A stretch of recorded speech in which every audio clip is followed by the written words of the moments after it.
বৃষ্টি উপেক্ষা করে ৩ সিটিতে চলছে নির্বাচনী প্রচার। ভোট গ্রহণ সুষ্ঠু করতে প্রস্তুত কমিশন। নগর উন্নয়নকে প্রাধান্য দিচ্ছে জনগণ, বলছেন পর্যবেক্ষক।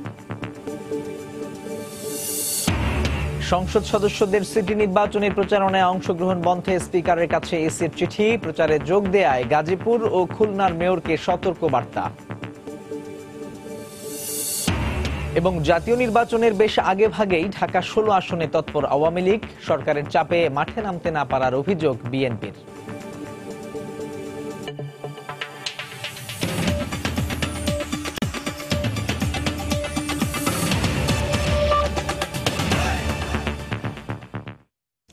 একাদশ জাতীয় সংসদ নির্বাচন সামনে রেখে সময় সংবাদে সম্প্রচার হচ্ছে নির্বাচন সংবাদ। প্রতিদিন রাত 8টায় থাকছে এই আয়োজন।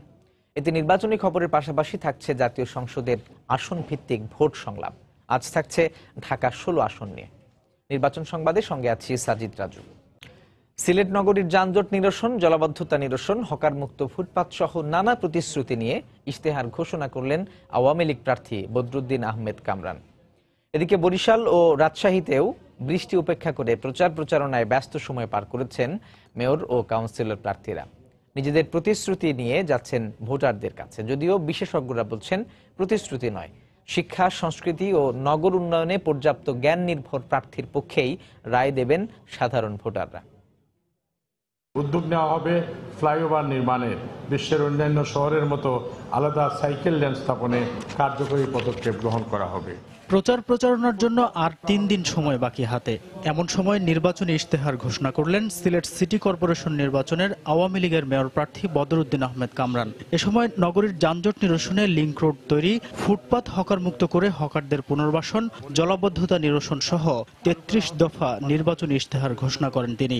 অন্যদিকে নগরীর বালুচর এলাকায় গণসংযোগ করেন বিএনপির মেয়র প্রার্থী আরিফুল হক চৌধুরী। এখন পর্যন্ত সকল প্রার্থী নির্বাচনী বিধি মেনে গণসংযোগ করছেন, জানিয়েছেন রিটার্নিং কর্মকর্তা। প্রত্যেক বরাদের পর থেকে সিলেটের সিটি কর্পোরেশন নির্বাচনী এলাকায় সকল প্রতিদ্বন্দ্বী প্রার্থীগণ নির্বাচন আচরণবিধি মেনে চলে উৎসমকের পরিষদ নির্বাচন পরিচালনা চালিয়ে যাচ্ছেন। একটি অবাধ, সুষ্ঠু এবং শান্তিপূর্ণ নির্বাচন অনুষ্ঠানের লগে যতগুলো পদক্ষেপ গ্রহণ দরকার আমরা সেই পদক্ষেপগুলো গ্রহণ করব। রাজশাহী নগরীর ভেড়িপাড়া এলাকায় গণসংযোগ করেন আওয়ামী লীগের মেয়র প্রার্থী AHM খায়রুজ্জামান লিটন। লিফলেট বিতরণ করে ভোট চান তিনি। একই সময় রেলগেট বেলদারপাড়া এলাকায় বিএনপির মেয়র প্রার্থী মোসাদ্দেক হোসেন বুলবুল প্রচারণা চালিয়ে সুষ্ঠু নির্বাচন নিয়ে সংশয় প্রকাশ করেন। এ সময় তিনি নির্বাচনে সেনা মোতায়েনের দাবিও জানান। যদিও বিশেষজ্ঞরা বলছেন প্রতিশ্রুতি নয়, শিক্ষা, সংস্কৃতি ও নগর উন্নয়নে পর্যাপ্ত জ্ঞান নির্ভর প্রার্থীর পক্ষেই রায় দেবেন সাধারণ ভোটাররা। শিল্প, শিক্ষা, সংস্কৃতি সকল জায়গায় উন্নয়নের জন্য সত্যিকার অর্থে এমন একজন লিডারশিপ দরকার, যিনি বিষয়গুলো বোঝেন এবং বাস্তবায়ন করার ক্ষমতাও রাখেন। সেই সক্ষমতা সম্পন্ন প্রার্থীকে বেছে নেওয়ার আমি মনে করি যে এবারের একটা উপলব্ধি এখানকার ভোটারদের হয়েছে এবং তার প্রতিফলন আমরা নির্বাচনে দেখতেও পাবো। বরিশালে বৈরী আবহাওয়ার পরও নির্বাচনী আমেজ বইছে চারদিকে।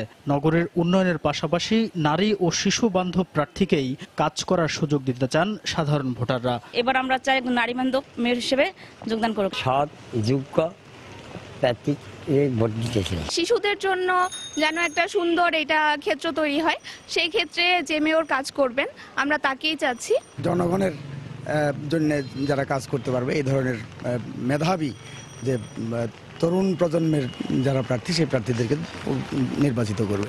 আগামী 30শে জুলাই একযোগে অনুষ্ঠিত হবে 3 সিটি কর্পোরেশন নির্বাচন। 28 তারিখ রাত 12টা পর্যন্ত চলবে প্রচারণা। আবু নোমান, সময় সংবাদ। এদিকে কোনো সংসদ সদস্য যাতে সিটি নির্বাচনের প্রচারণায় অংশ নিতে না পারে সে ব্যাপারে জাতীয় সংসদের স্পিকারকে চিঠি দিয়েছে নির্বাচন কমিশন। বিকেলে কমিশন সচিব হেলাল উদ্দিন আহমদ সাংবাদিকদের এই বিষয়টি অবহিত করেন। সিটি নির্বাচনে প্রচারণায় অংশ নেয়ায় গাজীপুর ও খুলনার মেয়রকে সতর্ক করা হয়েছে বলেও জানান তিনি। আমাদের কাছে যে সমস্ত বিষয়গুলো নজরে আসছে আপনারা জানেন, সেই বিষয়গুলো মৌখিকভাবে দুই সিটি মেয়র ইলেক্ট তাদেরকে মৌখিকভাবে সতর্ক করা হয়েছে এবং মাননীয় স্পিকারকেও চিঠি দেওয়া হয়েছে যে যাতে কোনো মাননীয় সংসদ সদস্য কোনো নির্বাচন প্রচারণা অংশগ্রহণ করতে না পারে। বিভাগীয় কমিশনার এবং পুলিশ কমিশনারদেরকে কঠোর নির্দেশনা দিয়েছেন যাতে নির্বাচন পরিবেশ যেটা আছে এটা যাতে অক্ষুণ্ণ থাকে, ভোটাররা সকলেই স্বতঃস্ফূর্তভাবে ভোট কেন্দ্রে যেতে পারে। তিন সিটি নির্বাচন উপলক্ষে সময় সংবাদে চলছে রাজশাহী, সিলেট ও বরিশালের মেয়র প্রার্থীদের নিয়ে বিশেষ আলাপচারিতা মেয়র প্রার্থীর মুখোমুখি। আজ রাত 11টার সংবাদে কথা হবে বরিশাল মেয়র প্রার্থীদের সঙ্গে। দেখার আমন্ত্রণ রইল। নির্বাচন নিয়ে বিএনপি লাগামহীন কথা বলছে বলে মন্তব্য করেছেন প্রধানমন্ত্রীর রাজনৈতিক উপদেষ্টা এইচ.টি. ইমাম। গাজীপুর ও খুলনার সিটি মেয়র অন্য 3 সিটি নির্বাচনে প্রচারণায় অংশ নেয়ায় আচরণবিধি লঙ্ঘন হয়নি বলেও দাবি করেন তিনি। প্রধান নির্বাচন কমিশনারের সঙ্গে বৈঠক শেষে তিনি এ মন্তব্য করেন। ছোটখাটো নির্বাচনকে, স্থানীয় নির্বাচনগুলোকে কেন্দ্র করে একেবারে লাগামহীনভাবে, আমি বলবো অত্যন্ত দায়িত্বজ্ঞানহীনভাবে আমাদের অন্যান্য একটি দল বিশেষ করে এর আগেও কয়েকদিন আগে নির্বাচন কমিশনের সঙ্গে দেখা করে গেছেন, তারা যে সমস্ত কথা বলেছেন অনেক সময় আমাকে তো আক্রমণ করা হয়। আমি মনে করি এখানে কোনো বিধি লঙ্ঘন হয় নাই। কেন হয় নাই? জাহাঙ্গীর সাহেব গাজীপুরের তিনি এখনো শপথই নেন নাই। তিনি তো মেয়র নন, তিনি নির্বাচিত মেয়র। 3 সিটি নির্বাচনে আচরণবিধি লঙ্ঘনের বিষয়ে নির্বাচন কমিশনের কার্যকর কোনো পদক্ষেপ নেই বলে অভিযোগ করেছে সুশাসনের জন্য নাগরিক সুজন। দুপুরে জাতীয় প্রেস ক্লাবে সংবাদ সম্মেলনে 3 সিটি নির্বাচনে প্রার্থীদের বিভিন্ন তথ্য তুলে ধরে এই সংস্থাটি। এখানে প্রার্থীরা যে তথ্যগুলো দিচ্ছেন সেই তথ্যগুলো সঠিক কিনা, এটা একটা বড় প্রশ্ন। এটা যদি এখানে যদি অসত্য তথ্য দেওয়া থাকে তার বিরুদ্ধে কোনো ব্যবস্থা নেওয়া হচ্ছে না কেন? এখানে সংশয়, সন্দেহ, অবিশ্বাস এবং এগুলো কিন্তু থেকে যাচ্ছে। সুষ্ঠু নির্বাচন হবে এ ব্যাপারে তো যথেষ্ট সন্দেহ আছে, নানান রকমই বহু রকমের পয়েন্টস এখানে রয়ে গেছে। আমার ব্যক্তিগত অবদান আমি বলতে পারি লেভেল প্লেইং ফিল্ড দেখা যাচ্ছে না। আপনার শখের চাকুরিরা পর্যন্ত প্রচার কার্যে অংশগ্রহণ করছে। সিলেট নগরীতে এখন আলোচনার কেন্দ্রে আওয়ামী লীগ প্রার্থীর ইশতেহার। এ নিয়ে বিভিন্ন জায়গায় চলছে আলোচনা সমালোচনা, তবে উন্নয়নের প্রতিশ্রুতিকেই প্রাধান্য দিচ্ছেন ভোটার ও সুশীল সমাজ। সেই ভাবনার খবর জানতে সিলেটের কিন ব্রিজ এলাকায় আছেন আব্দুল আহাদ, সরাসরি যাচ্ছি তার কাছে। আহাদ, আপনি দেখতে পাচ্ছেন যে সিলেটে মুষলধারে বৃষ্টি হচ্ছে। এই অবস্থা আজকে সকাল থেকেই সিলেটে কখনো রোদ কখনো বৃষ্টি। এই বৈরী আবহাওয়ার মধ্যেও প্রার্থীদের প্রচারণা কিন্তু থেমে নেই। প্রার্থীরা মানুষের দ্বারে দ্বারে গিয়ে তারা ভোট প্রার্থনা করছেন এবং জানেন যে আজ দুপুরে আওয়ামী লীগের প্রার্থী বদরুদ্দিন আহমদ কামরান তার ইশতেহার ঘোষণা করেছেন এবং এই ইশতেহারে তিনি নগরবাসীকে 33টি স্বপ্ন দেখিয়েছেন যে তিনি নির্বাচিত হলে এই 33টি নগরবাসীর 33 দফা তিনি বাস্তবায়ন করবেন। এই বিষয় নিয়ে কথা বলবো। আজ আমাদের সঙ্গে আছেন 2 জন অতিথি। সিলেট বারের সম্মানিত আইনজীবী অ্যাডভোকেট মোহাম্মদ তাজউদ্দিন এবং আমার সঙ্গে আছেন, দেখতে পাচ্ছেন, সিলেট চেম্বারের senior vice president Masud Ahmed Chowdhury. আমি শুরুতেই আপনার সঙ্গে কথা বলছি। আজকে যে ইশতেহারটি দেয়া হলো আওয়ামী লীগের পক্ষ থেকে, আপনাদের কাছে কি রকম মনে হচ্ছে এই ইশতেহারটি? আমাকে প্রথমে বলতে হয় যে এই নির্বাচনকে ঘিরে ব্যবসায়ীদের প্রত্যাশা অনেক বেশি। শুধু ব্যবসায়ীদের প্রত্যাশা না, সিলেটবাসীর প্রত্যাশা। আজকে যে ইশতেহার প্রকাশ করা হয়েছে অত্যন্ত ভালো দিক রয়েছে, কিন্তু আমাদের আশঙ্কা রয়েছে বা আমরা আশ্বস্ত হইতে চাই যে নির্বাচিত হলে যেন এই ইশতেহারকে ফলো করা হয়। এটা আমাদের ব্যবসায়ীদের এবং আমাদের সিলেটবাসীর প্রত্যাশা থাকবে। আমরা চাই সিলেটকে হকার মুক্ত, আমরা চাই রাস্তা মুক্ত। শুধু ফুটপাত দখল না, এখন রাস্তা দখল হয়ে গিয়েছে। আমি চেম্বার থেকে এখানে আসার পথে অন্তত 22 মিনিট লেগেছে এখানে আসতে। এটা আমাদের বিশেষ করে ব্যবসায়ীদের প্রত্যাশা। আমরা চাইব একটা ব্যবসায়ী বান্ধব একটা সিটি কর্পোরেশনের একটা হোক, আর নির্বাচন যাতে আসন্ন, আমরা আশ্বস্ত হইতে চাই যে একটা ব্যবসায়ী বান্ধব নির্বাচনে যারা উপহার দিবেন তাদেরকে যেন নির্বাচিত করা হয়। আপনিও তো আজকে ইশতেহারটি আপনি শুনেছেন যে ওনার ইশতেহার, আপনার কাছে কেমন মনে হচ্ছে এই ইশতেহার? ধন্যবাদ। আসলে একটি চমৎকার সুলিখিত একটি ইশতেহার আজকের নৌকার প্রার্থী জনাব বদরুদ্দিন আহমদ কামরান সাহেব উপহার দিয়েছেন এবং সিলেটবাসীকে উনি 33 দফা আশ্বাস উনি প্রদান করেছেন। সেই 33 দফার মধ্যে অনেকগুলো চমকপ্রদ আশ্বাসের বাণী রয়েছে। বিশেষ করে আমরা বলবো যে সাধারণত যে সমস্ত গতানুগতিক বিষয়ের পাশাপাশি তিনি ব্যতিক্রমী কিছু উপহার দেওয়ার বা ব্যতিক্রমী কিছু কমিটমেন্ট তিনি দেওয়ার চেষ্টা করেছেন। এর মধ্যে আমার কাছে যেটা সবচেয়ে উল্লেখযোগ্য মনে হয়েছে সেটা হচ্ছে তিনি আশ্বাস দিয়েছেন যে শিক্ষার উন্নয়নে বেশ কিছু পদক্ষেপ নেওয়ার কথা বলেছেন, যেমন সিলেটে বিশ্বমানের স্কুল এবং বিশ্ববিদ্যালয় স্থাপন করার প্রতিশ্রুতি তিনি দিয়েছেন। তিনি সিলেট সিটি কর্পোরেশনের পক্ষ থেকে শিক্ষার্থীদের জন্য ছাত্রবৃত্তি চালুর আশ্বাস দিয়েছেন। পাশাপাশি তিনি সিলেট নগরীর ইলেকট্রিফিকেশন সিস্টেমটাকে আন্ডারগ্রাউন্ড করে দেওয়ার আশ্বাস দিয়েছেন। হকারদেরকে যাতে রাস্তায় ব্যবসা করতে না হয় সেজন্য পৃথক একটি বহুতল মার্কেট নির্মাণের তিনি আশ্বাস দিয়েছেন, যেখানে উন্মুক্ত ফ্লোর থাকবে হকারদের জন্য। তিনি ফুটপাত দখলমুক্ত করে রাস্তায় পৃথক সাইকেল লেন স্থাপন করার আশ্বাস দিয়েছেন। তিনি তার নির্বাচনী প্রতিশ্রুতিতে বলেছেন যে সিলেট সিটি কর্পোরেশন এলাকায় যে সমস্ত জলাবদ্ধতার যে সমস্ত অসমাপ্ত কাজগুলো আছে সেগুলো তিনি করবেন। লিংক রোড নির্মাণ করে দেবেন যানজট নিরসনের জন্য। এ সমস্ত বেশ চমকপ্রদ কিছু আশ্বাস তিনি দিয়েছেন।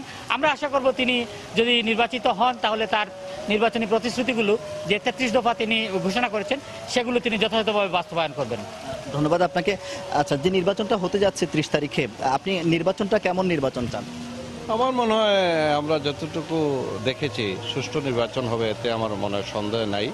আমরা ব্যবসায়ী যারা, তারা আসলে ব্যবসায়ী বান্ধব চান। এর জন্য আমার মনে হয় ওনার যে প্রতিশ্রুতি দিয়েছেন এটা একটা ব্যবসায়ী বান্ধব একটা প্রতিশ্রুতি, এটা এই দিকে হয়তো ধাবিত হতে পারে আমার ব্যবসায়ীরা। ধন্যবাদ। আপনি যদি বলেন যে নির্বাচনে আপনার প্রত্যাশাটা কি, 30 তারিখে কেমন নির্বাচন আপনি চাচ্ছেন? আসলে এখানে এতদিন পর্যন্ত আমরা যেটা লক্ষ্য করেছি, সবাই শান্তিপূর্ণভাবে তাদের নির্বাচনী প্রচার অভিযান চালু অব্যাহত রেখেছেন এবং আজকে পর্যন্ত আমরা বড় ধরনের কোথাও কোনো অপ্রীতিকর ঘটনা আমরা পাইনি। স্থানীয়ভাবে হয়তো কাউন্সিলরের মধ্যে কিছু বিচ্ছিন্ন ঘটনা ঘটেছে, কিন্তু মেয়র প্রার্থীদের ক্ষেত্রে যেটা আসলে নির্বাচনের মূল বিষয় সেটা হচ্ছে মেয়র নির্বাচনে মেয়র প্রতিদ্বন্দ্বীদের মধ্যে কোনো ধরনের অপ্রীতিকর ঘটনা আমরা এখন পর্যন্ত ঘটতে দেখিনি, অথবা একে অন্যকে আক্রমণ করেও কোনো বক্তব্য আমরা কারো কাছ থেকে পাইনি। প্রত্যেকেই নিজ নিজ অবস্থান থেকে অপর প্রার্থীকে শ্রদ্ধা প্রদর্শন করে। আমরা আশা করব যে নির্বাচনের দিনও এই সৌহার্দ্যপূর্ণ পরিবেশটা বজায় থাকে। ধন্যবাদ আপনাদের দুজনকে আমাদেরকে সময় দেওয়ার জন্য। রাজু, আপনি শুনছিলেন সিলেটবাসীর প্রত্যাশা। তারা সবাই চাচ্ছেন যে আওয়ামী লীগের প্রার্থী যে প্রতিশ্রুতি দিয়েছেন তিনি যদি বিজয়ী হন তবে এই প্রতিশ্রুতিগুলো তিনি রক্ষা করবেন নির্বাচনের পরে, এবং যেহেতু আগামীকাল আমরা জানি যে বিএনপির প্রার্থীও তার ইশতেহার ঘোষণা করবেন, তারপরে জানা যাবে আসলে বিএনপির প্রার্থী নগরবাসীকে কি স্বপ্ন দেখাবেন। এই ছিল আজকের মতো নাগরিক ভাবনার সবশেষ খবর। রাজু, সিলেট থেকে পেশাজীবীদের ভোট ভাবনা নিয়ে আমাদের সঙ্গে যোগ দিয়েছিলেন রিপোর্টার আব্দুল আহাদ। এদিকে দিন যতই ঘনিয়ে আসছে, রাজশাহী নগরীতেও সিটি নির্বাচনী আমেজ ততই বাড়ছে। নগরপিতা নির্বাচনে তরুণ ও নারী ভোটাররা বড় ভূমিকা রাখবেন বলে মনে করছেন বিশ্লেষকরা। ভোট ভাবনার খবর জানতে এই মুহূর্তে রাজশাহীর শিরোইল রেলওয়ে স্টেশন এলাকায় রয়েছেন সহকর্মী সাইফুর রহমান রকি। তার কাছে চলে যাচ্ছি। রকি, আর যেহেতু খুব বেশি দিন সময় বাকি নেই, সেই জন্য কিন্তু রাজশাহীবাসী উদ্গ্রীব হয়ে আছে 30 জুলাই ভোট দিয়ে একজন যোগ্য নগরপিতা নির্বাচিত করার জন্য, যার মাধ্যমে রাজশাহীর সকল উন্নয়ন ত্বরান্বিত হবে। এই বিষয়গুলো নিয়ে আমরা প্রতিদিনই সুশীল সমাজের প্রতিনিধিদের সাথে কথা বলেছি, তারা কেমন মেয়র চান এই বিষয়গুলো নিয়ে। আমরা আজকেও রাজশাহীর শিরোইল স্টেশন এলাকায় আমরা 2 জন সুশীল সমাজের প্রতিনিধিকে নিয়ে সমবেত হয়েছি। আজকে আমরা তাদের মতামত জানবো আগামী সিটি নির্বাচন নিয়ে, তারা কে কি ভাবছেন। প্রথমেই চলে যাচ্ছি এসএনএল হক পিন্টু ভাই, আপনার কাছে। আপনি ব্যবসায়ী হিসাবে সামনে যে নির্বাচন আমরা দেখতে পাচ্ছি আসছে সিটি নির্বাচন, সেটিতে কেমন একজন মেয়র প্রার্থী চান আপনারা? ধন্যবাদ আপনাকে, আপনার মাধ্যমে রাজশাহীবাসীর পক্ষ থেকে সময় টিভি সকল দর্শককে ধন্যবাদ। আসলে রাজশাহী হচ্ছে একটি অবহেলিত জনপদ, যে জনপদে শিক্ষা কেন্দ্রিক অবস্থানই বেশি, রাজনৈতিকভাবে হোক বা সামাজিকভাবে হোক। এ রাজশাহী শহরে বিজনেস কমিউনিটিদের একটা যে অনেক দিনের চাওয়া পাওয়া, সেই চাওয়া পাওয়াটা পূর্ণের জায়গাগুলিতে আমরা বারবার বাধাগ্রস্ত হচ্ছি। তো আমরা এবার নির্বাচনে বিজনেস কমিউনিটির জায়গা থেকে আমরা চিন্তা ভাবনা করছি, এবং সব দলে তাদের ইশতেহারে তারা কি বলছেন, এবং বিগত দিনে এই রাজশাহী শহরে যারা সিটিতে ছিলেন, সিটি ফাদার ছিলেন, তারা আমরা তাদের কার্যক্রম দেখেছি। যেমন বিগত দিনে আমরা যদি বিশ্লেষণ করি তাহলে দেখব যে এই মেয়রের পরের মেয়রে রাজশাহী সিটি কর্পোরেশন থেকে আমরা দেখেছি চটি ফাইলের একটা বাণিজ্য ছিল। যেমন 2 লক্ষ বা 3 লক্ষ টাকার একটা চটি ফাইল দিয়ে তাদের দলীয় লোককে বিজনেস করাতেন এবং এতে প্রকৃত যেগুলো বিজনেসম্যান সেই বিজনেসম্যানগুলো তাদের কার্যক্রমগুলো পরিচালনা করতে পারতেন না।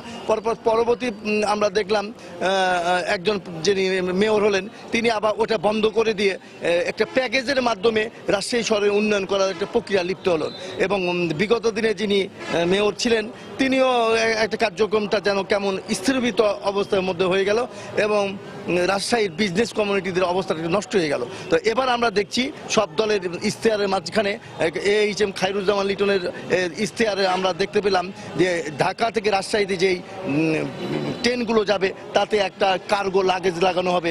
রাজশাহী থেকে চিটাগংয়ের সাথে যোগাযোগের জন্য আমাদের একটি রেল স্থাপন করা হবে যে ট্রেনের মাধ্যমে রাজশাহীর পণ্য চিটাগং বন্দরে পৌঁছাবে এবং রাজশাহী নদীকে তার নব্যতা ফিরিয়ে আনার জন্য ড্রেজারিংয়ের মাধ্যমে এখানে অনেক শিপ আসবে যার মাধ্যমে রাজশাহীর সবজি থেকে শুরু করে রাজশাহীর অনেক পণ্য রাজশাহীর বাইরে যাবে। তা আমরা মনে করি এইরকম প্রক্রিয়ায় যদি কোনো নগরপিতা প্রণয়ন করে এবং তার যেই রাজনৈতিক দক্ষতা এবং যোগ্যতার জায়গা থেকে সমন্বয় করে কেন্দ্রের সাথে সমন্বয় করে কেন্দ্রের সাথে যদি সমন্বয় না থাকে তাহলে এই নগরপিতা কিন্তু তার কোনো কার্যক্রমই পরিচালনা করতে পারবে না।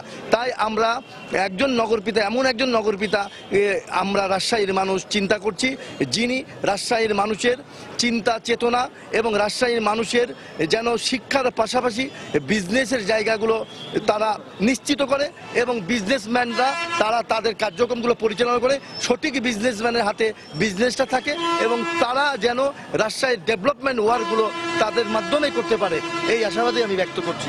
সবকিছু আসলে ইশতেহার বিশ্লেষণ করে যারা ভালো কাজ করবেন আসলে সে ধরনের একজন যোগ্য নগরপিতাই আসলে নির্বাচিত করতে চান এখানকার ভোটাররা কিন্তু উদ্গ্রীব হয়ে আছে যে 30 জুলাই এই মহেন্দ্র খন আসলে কখন আসছে, কারণ এখানকার যত উন্নয়ন এখন পর্যন্ত স্থিমিত আছে থমকে আছে সেই নতুন নগরপিতার হাতে সেই উন্নয়নগুলো আবার ত্বরান্বিত হবে এমনটাই আসলে প্রত্যাশা সবার। আমরা গণযোগাযোগ ও সাংবাদিকতা বিভাগের শিক্ষক মুস্তাক আহমেদ স্যারের কাছে জানতে চাচ্ছি, স্যার আপনার প্রত্যাশাটা আমরা জানতে চাচ্ছি এই সিটি নির্বাচনকে ঘিরে কেমন মেয়র প্রার্থী আপনারা চাচ্ছেন? ধন্যবাদ। খুবই যুক্তিসঙ্গত একটা বিষয় আপনি জানতে চেয়েছেন। প্রত্যাশার কথা যদি আমরা বলি তাহলে আমাদের অতীতের প্রাপ্তিটা দেখতে হবে, প্রাপ্তির যে পাল্লাটা সে পাল্লাটা ভারী ছিল কিনা। আমরা যদি দেখি অতীতের আমাদের প্রাপ্তিটার পাল্লাটা ভারী ছিল তাহলে যে ধারাবাহিকতা আছে সেটাই চলবে। আমরা যদি দেখি অতীতের প্রাপ্তিটা যৎসামান্য, আমাদের ব্যবসা সেক্টর, আমাদের অর্থনীতি, আমাদের শিক্ষা, আমাদের শিল্প এবং পর্যটন শিল্পে যদি আমরা দেখি যে সেখানে গতিহীনতা ছিল, সেখানে অপ্রাপ্তি থেকে গেছে, তাহলে সেই জায়গা থেকে উত্তরণের মধ্য দিয়ে আমরা আসলে একটা পরিবর্তন কামনা করি, যে পরিবর্তনের মধ্য দিয়ে আসলে আমাদের যেটা আমাদের পিন্টু ভাই বলেছেন পিছিয়ে পড়া এলাকা, পিছিয়ে পড়া অঞ্চল, সেই জায়গা থেকে আমরা উন্নতির দিকে আগাতে পারব। তো সেই হিসেবে আমরা আশা করছি যে আমাদের এখানে এমন একজন নগরপিতা আসবেন যিনি আমাদের পর্যটন শিল্পকে এগিয়ে নিয়ে যাবেন।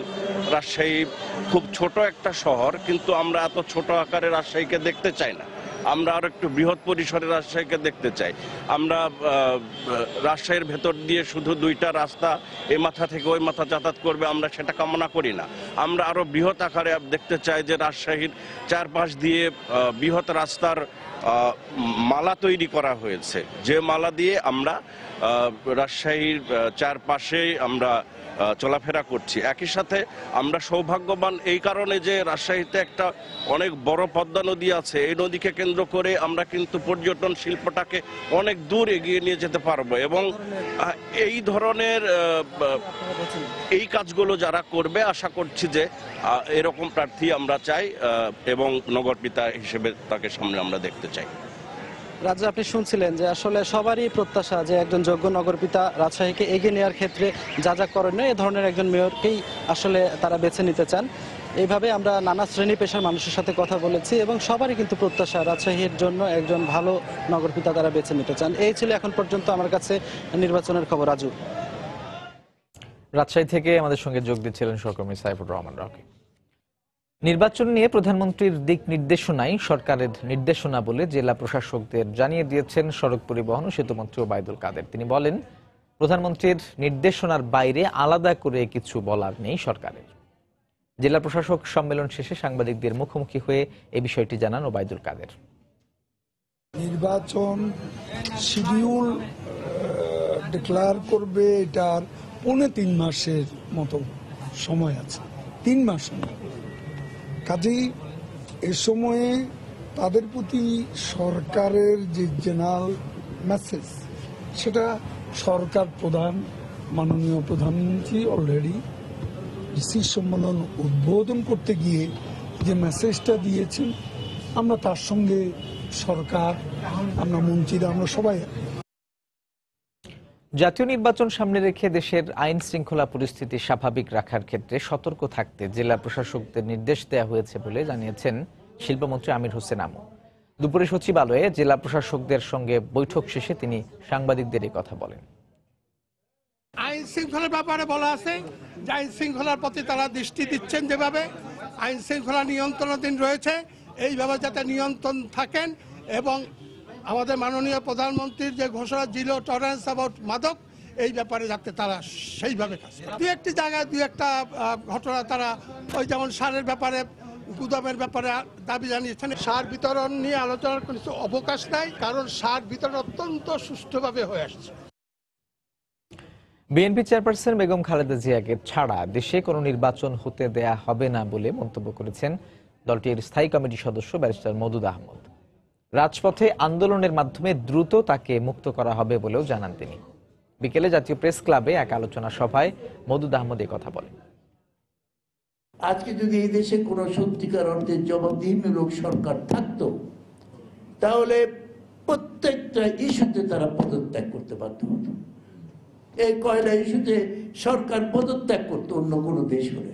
নির্বাচন হবে বেগম খালেদা জিয়াকে সাথে নিয়ে। নির্বাচনের আগে বেগম জিয়ার মুক্তি নিশ্চিত করতে হবে, আর হলো নির্বাচন কমিশনকে পুনর্গঠন করতে হবে। জাতীয় নির্বাচন সামনে রেখে বেগম খালেদা জিয়াকে ষড়যন্ত্রমূলকভাবে কারাগারে বন্দী করে রাখা হয়েছে বলে অভিযোগ করেছেন বিএনপির স্থায়ী কমিটির সদস্য ডক্টর খন্দকার মোশাররফ হোসেন। দুপুরে জাতীয় প্রেস ক্লাবে এক আলোচনা সভায় তিনি বলেন, দেশের জনগণ একতরফা কোনো নির্বাচন আর মেনে নেবে না। নানা অজুহাতে তাকে কারাগারে রাখা হয়েছে। একটি উদ্দেশ্য, এই সরকার তাদের ফ্যাসিবাদকে এদেশে পাকাপোক্ত করতে চায়। কিন্তু এদেশের জনগণ বারবার প্রতারিত হবে না, আমরা বিশ্বাস করি। আগামী নির্বাচনকে কেন্দ্র করে এদেশের মানুষ গণতন্ত্রকে পুনরুদ্ধার করার জন্য এবং ভোটের অধিকারকে ফিরিয়ে পাওয়ার জন্য এদেশের মানুষ সময় আসছে, বেশি জোরে নয়, যখন তারা উঠে দাঁড়াবে। এদিকে 3 সিটি নির্বাচনকে কেন্দ্র করে নির্বাচন কমিশন সরকারের আদেশ পালন করছে বলে অভিযোগ করেছেন বিএনপির সিনিয়র যুগ্ম মহাসচিব রুহুল কবির রিজভী। সকালে নয়াপল্টনে দলের কেন্দ্রীয় কার্যালয়ের সংবাদ সম্মেলনে তিনি দাবি করেন, এই কমিশনের অধীনে সুষ্ঠু নির্বাচন সম্ভব নয়। আওয়ামী লীগের কার্যনির্বাহী কমিটির সভায় দলের সভাপতি শেখ হাসিনা বলেছেন, খালেদা জিয়ার অসুস্থতা বাহানা, মামলার তারিখ পড়লেই তিনি অসুস্থ হয়ে পড়েন। শেখ হাসিনার এই বক্তব্য অমানবিক ও চরম প্রতিহিংসার বহিঃপ্রকাশ। সুতরাং অসুস্থতাকে নিয়ে বক্তব্য বিবেক বর্জিত। ক্ষমতাসীন দলের এমপি ও মন্ত্রী পদমর্যাদার নেতারা দাপিয়ে বেড়াচ্ছেন 3 সিটি নির্বাচনে। নির্বাচনগুলোকে অন্যায়ভাবে সরকারের অনুকূলে নিয়ে যাওয়ার জন্য সেনাবাহিনী মোতায়েনের দাবি বারবার উপেক্ষা করেছে কমিশন। এই নির্বাচন কমিশনের কাছে অবাধ ও নিরপেক্ষ নির্বাচন আশা করা অরণ্য রোদন, গল্প কথা মাত্র। আগামী জাতীয় নির্বাচনে ঢাকার 16 আসনে আওয়ামী লীগের প্রার্থী পরিবর্তন না হলেও পরিবর্তনের গুঞ্জন রয়েছে বিএনপি প্রার্থীর। রাজধানীর পল্লবী ও কাফরুল এলাকা নিয়ে ঢাকার 16 আসন গঠিত। আওয়ামী লীগের সম্ভাব্য প্রার্থীরা তাদের মনোনয়ন নিশ্চিত করতে প্রচারণা চালিয়ে গেলেও মাঠে নেই বিএনপি। সরকারের চাপেই মাঠে থাকতে পারছেন না তারা, এমন অভিযোগ বিএনপির। আগামী নির্বাচনে দেখে শুনে ভোট দেওয়ার কথা জানান স্থানীয়রা। ঢাকা উত্তর সিটি কর্পোরেশনের 2, 3, 5 ও 6 এই 4টি ওয়ার্ড নিয়ে গঠিত ঢাকা 16, যা মূলত রাজধানীর পল্লবী ও কাফরুল এলাকা। গত 2 মেয়াদে এলাকার পরপর আওয়ামী লীগ থেকে সংসদ সদস্য নির্বাচিত হন ইলিয়াস উদ্দিন মোল্লা। এবারও ওই এলাকায় তিনি আওয়ামী লীগের প্রার্থী হবেন বলে শোনা যাচ্ছে। 2008 সালের নির্বাচনে এই আসনটিতে বিএনপির প্রার্থী ছিলেন দলটির কেন্দ্রীয় নেতা ব্যারিস্টার রফিকুল ইসলাম মিয়া। তবে এবার আসনটিতে তার পরিবর্তে সাবেক কাউন্সিলর আহসানুল্লাহর নাম শোনা যাচ্ছে। 2008-এর নির্বাচনে বিএনপি প্রার্থীর প্রায় দ্বিগুণ ভোটে আসনটিতে জিতেছিলেন আওয়ামী লীগ প্রার্থী। এলাকাবাসী বলছেন, পরিচ্ছন্ন ও হাঙ্গামামুক্ত নগরীর জন্য যিনি কাজ করবেন তাকেই আগামীতে ভোট দিবেন। যে সরকার আসুক, আমাদের রোডঘাট ভালো কাজ করে দেব, এটা আমাদের আশা। যে শান্তি মতো থাকবে, মানে কোনো হাঙ্গামা হবে না, কোনো ঝগড়াঝাটি না, মিলেমিশে এই যে ওরই ভোট দিব। কাজ করতেছি যে আমরা বেতন পাই, অনুযায়ী যদি আমরা খাবার এবং বাসস্থান না পাই, সেহেতু আমরা চাই যে অন্য সরকারের সঙ্গে হয়তোবা যদি ওনারা বেটার কিছু করতে পারে। স্থানীয় আওয়ামী লীগ নেতারা বলছেন, গেল 10 বছরের উন্নয়নের ফিরিস্তি হবে আগামী নির্বাচনে ভোটের হাতিয়ার। আমরা ঢাকা 16 আসনকে চাঁদাবাজ মুক্ত করেছি, নিশ্ছিদ্র নিরাপত্তার চাদরে ঢেকেছি, স্বাস্থ্য, নিরাপত্তা, পরিচ্ছন্নতা, সবুজ সব বিষয়ে প্যারালাল কাজ করছি। তবে বিএনপির নেতারা বলছেন, বিএনপির অতীত উন্নয়নের পাশাপাশি সরকারের জুলুম, নিপীড়ন ও দুর্নীতির চিত্র জনগণের সামনে তুলে ধরবেন তারা। এলাকার লোকজন বা দেশবাসী বিএনপির দিকে তাকিয়ে আছে। বিএনপি যদি নির্বাচনে যায় তাহলে অবশ্যই দেশবাসী বিএনপিকে ভোট দিবে, কারণ বর্তমান সরকারের আমলে অনেক মানুষ জুলুম, অত্যাচার সহ্য করছে, অনেক কষ্ট পাচ্ছে। শুধু আওয়ামী লীগ, বিএনপি নয়, আগামী নির্বাচনে মাঠে নামতে তৎপরতা চালাচ্ছে অন্যান্য দলগুলো। ওবায়দুল্লাহ মামুন, সময় সংবাদ, ঢাকা। ঢাকা 16 আসন নিয়ে ভোট সংলাপ থাকছে সংবাদের শেষ অংশে। কুড়িগ্রাম 3 আসনের উপনির্বাচনের ভোট গ্রহণ শেষে চলছে গণনা। বুধবার সকাল 8টা থেকে বিকেল 4টা পর্যন্ত 159 কেন্দ্র থেকে একযোগে চলে কুড়িগ্রাম 3 আসনের উপনির্বাচনের ভোট গ্রহণ। সকালে ভোটার উপস্থিতি কম থাকলেও বেলা বাড়ার সঙ্গে সঙ্গে তা বাড়তে থাকে। কোথাও কোনো অপ্রীতিকর ঘটনা ছাড়াই অবাধ ও সুষ্ঠুভাবে নির্বাচন সম্পন্ন হয়েছে বলে জানিয়েছেন রিটার্নিং কর্মকর্তা। গত 10 মে সংসদ সদস্য AKM মাইদুল ইসলামের মৃত্যুতে এই আসনটি শূন্য হয়।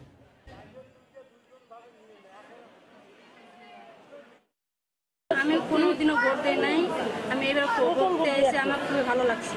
সুন্দরভাবে ভোট দিবেছি, কোনো গন্ডগোল নেই, আমার খুব ভালো লাগতেছে। আরো ভোট দিছি, এবার আরো সুন্দর করে ভোট দিবেন। ভোট দিবেন আসছে, ভোট সুষ্ঠুভাবে ভালো লাগছে। এদিকে ভোলার তজুমউদ্দিন উপজেলা পরিষদের চেয়ারম্যান পদের উপনির্বাচনে আওয়ামী লীগের প্রার্থী বেসরকারিভাবে নির্বাচিত হয়েছেন। এছাড়া ময়মনসিংহের তারাকান্দি উপজেলা পরিষদ ও নারায়ণগঞ্জের 2500-এ 2টি পৌরসভা সহ দেশের বেশ কয়েকটি এলাকায় ভোট গ্রহণ শেষে চলছে গণনা। ভোলার তজুমউদ্দিন উপজেলা পরিষদের চেয়ারম্যান পদের উপনির্বাচনে আওয়ামী লীগের প্রার্থী ফজলুল হক দেওয়ান বেসরকারিভাবে নির্বাচিত হয়েছেন। তার নিকটতম প্রতিদ্বন্দ্বী স্বতন্ত্র প্রার্থী নাসিরউদ্দিন লিটনের সাথে তার ভোট ব্যবধান 50,000-এরও বেশি। গত বছর 31শে ডিসেম্বর চেয়ারম্যান ওহিদুল্লাহ জসিমের মৃত্যুতে আসনটি শূন্য হয়। ময়মনসিংহের তারাকান্দা উপজেলা পরিষদের নির্বাচনের ভোট গ্রহণ শেষে এখন গণনা চলছে। তবে সকাল থেকে মুষলধারে বৃষ্টির কারণে ভোটার উপস্থিতি কিছুটা কম ছিল।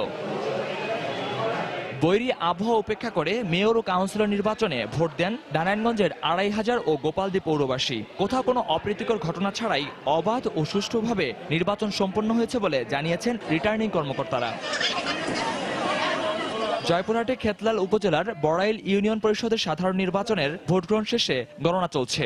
নির্বাচন সুষ্ঠু করতে জোরদার করা হয়েছে নিরাপত্তা ব্যবস্থা। কক্সবাজার পৌরসভা নির্বাচনে বিচ্ছিন্ন কিছু ঘটনা ছাড়া শান্তিপূর্ণভাবে ভোট গ্রহণ শেষ হয়েছে। প্রতিদ্বন্দ্বিতা করছেন 4 জন প্রার্থী।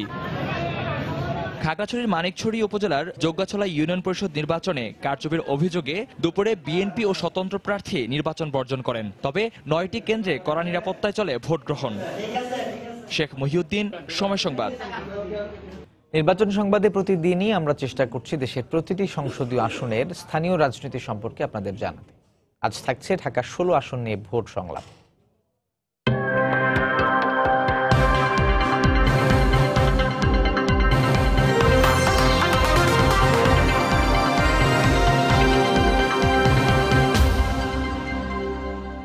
সবাইকে স্বাগত জানাচ্ছি আমাদের নিয়মিত আয়োজন ভোট সংলাপে।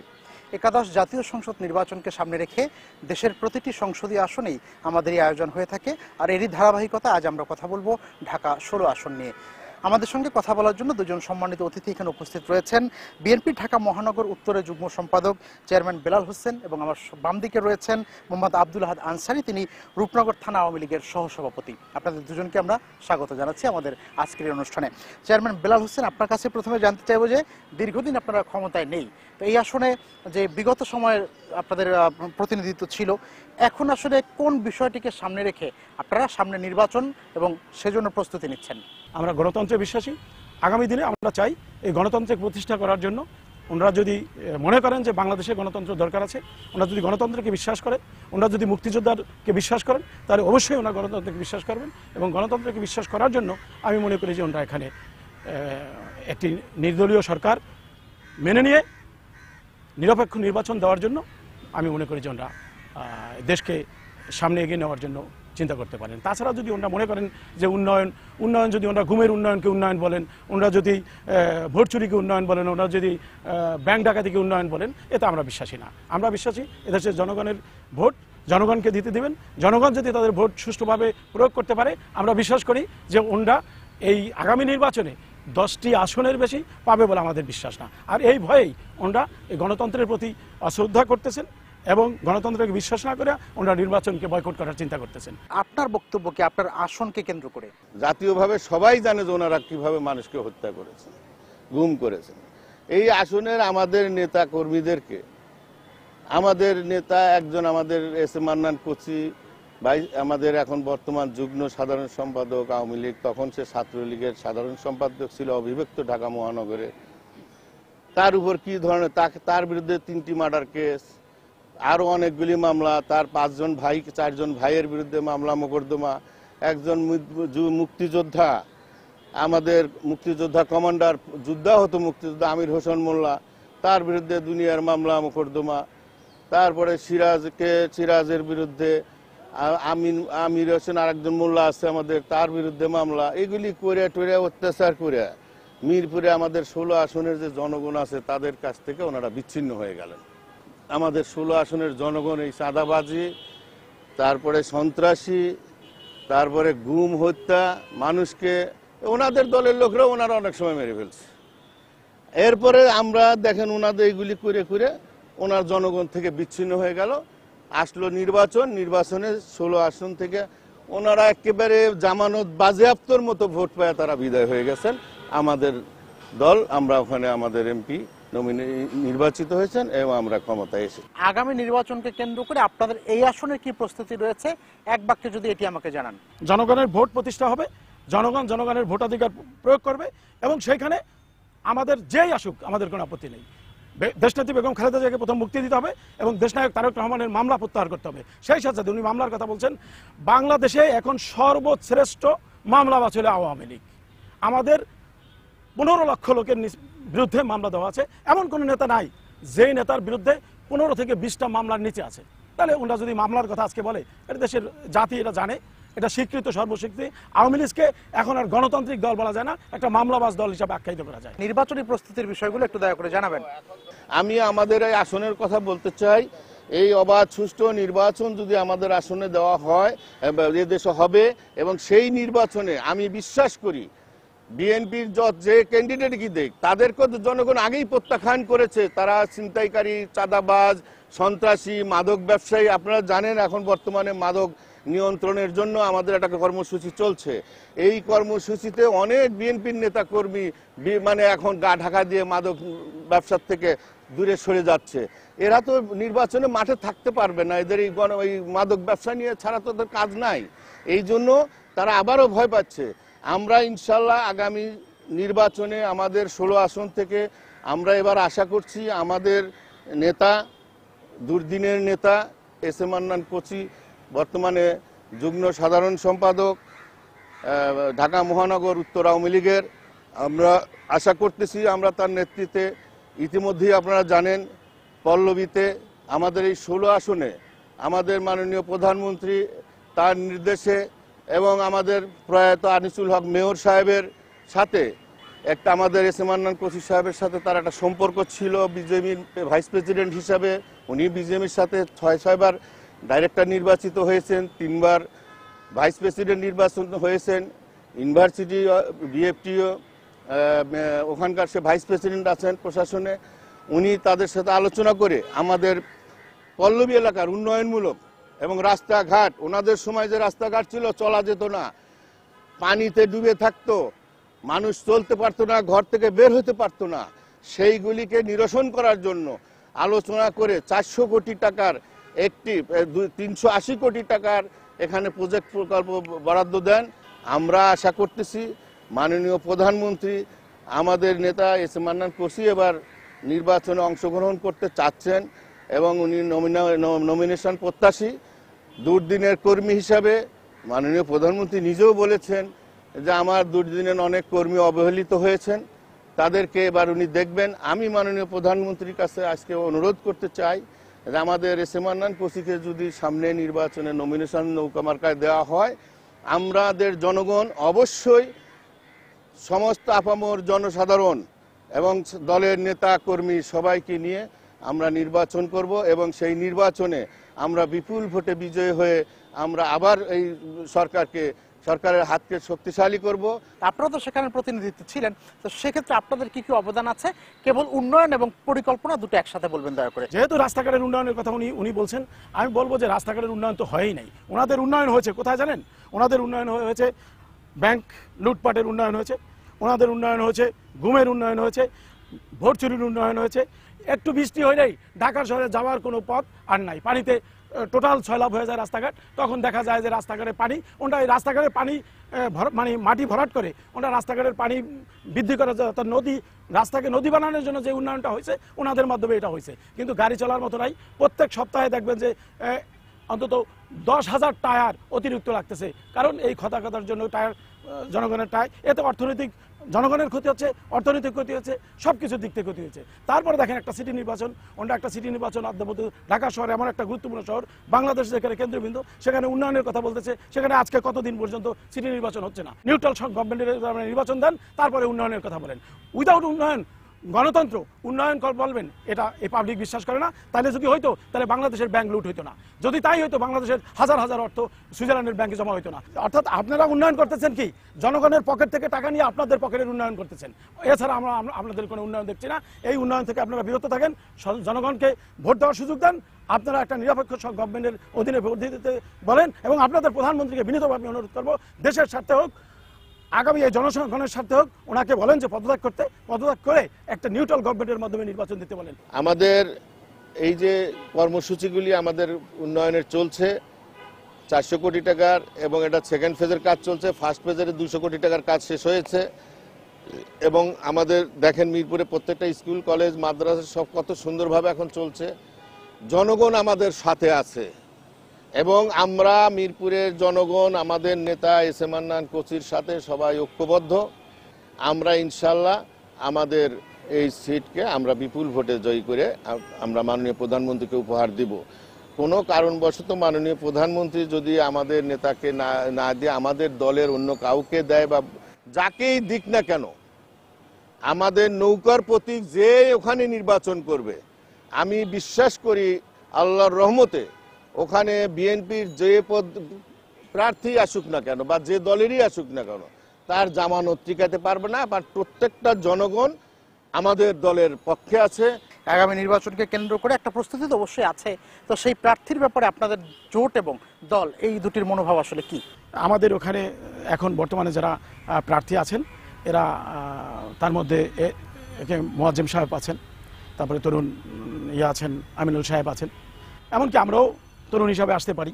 এটা হলো পরের সিদ্ধান্ত আমি মনে করি। তবে আমরা যদি নির্বাচনে অংশগ্রহণ করি, আওয়ামী লীগের লাগে অন্তত আমি মনে করি না যে 16 আসনে আমাদের প্রতিদ্বন্দ্বিতামূলক নির্বাচন করতে হবে। ধন্যবাদ আপনাকে জনাব চেয়ারম্যান বেলাল হোসেন এবং মোহাম্মদ আব্দুল হাদ আনসারী, দুজনকেই আপনার ধন্যবাদ জানাচ্ছি। দর্শক, এই ছিল এখনকার মতো ঢাকা 16 আসনের ভোট সংলাপের আয়োজন। আগামী পর্বে আপনাদের সঙ্গে দেখা হবে ঢাকা 17 আসনের এই ভোট সংলাপের আয়োজনে। ততক্ষণ পর্যন্ত সবাই ভালো, সুস্থ এবং সুন্দর থাকুন এবং অবশ্যই সঙ্গে থাকুন সময়।